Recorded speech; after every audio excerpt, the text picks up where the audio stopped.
Today, we're diving into the first and most important step in crafting our beloved marshmallows, making cane syrup. Cane syrup is an all-natural alternative to corn syrup. It not only adds a richer flavor and better texture, but it also connects us to traditional methods used long before modern ingredients such as corn syrup. Have you ever wondered what makes homemade marshmallows so much better than store-bought ones?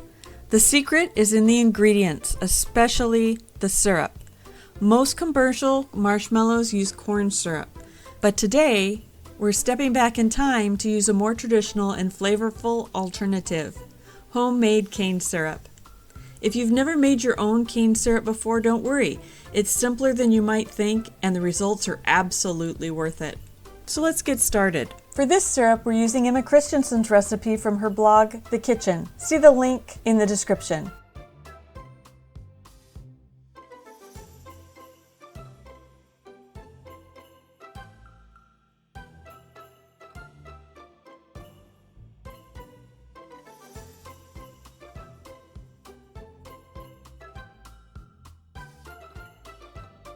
Stir the ingredients gently and carefully until all the sugar is completely moistened. You want to make sure to stir it gently so that it doesn't get on the sides of the pan, which could cause it to crystallize later.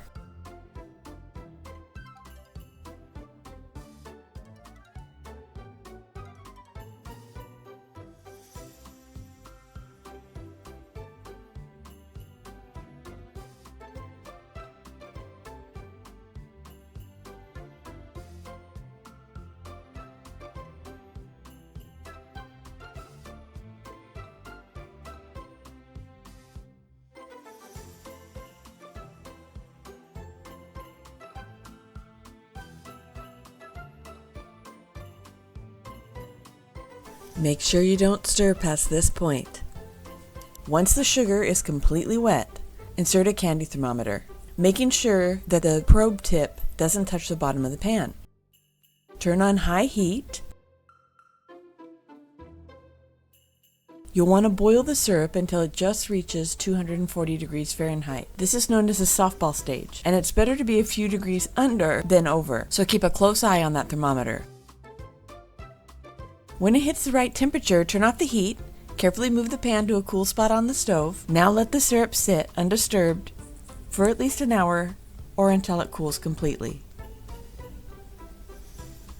Once the syrup is cool, gently pour it into clean glass jars. Seal them and store them in a cupboard. Make sure that the jars are in a spot where they won't be jostled, because shaking the syrup can cause it to recrystallize. Although this syrup can keep for up to 2 months, we usually use it within a few days to make our marshmallows. Now that we've made our cane syrup, we're ready for the fun part, turning it into delicious homemade marshmallows. In our next video, we'll take this beautiful syrup and transform it into soft, pillowy treats that are nothing like the dry, flavorless marshmallows from the store. Be sure to subscribe so you don't miss it.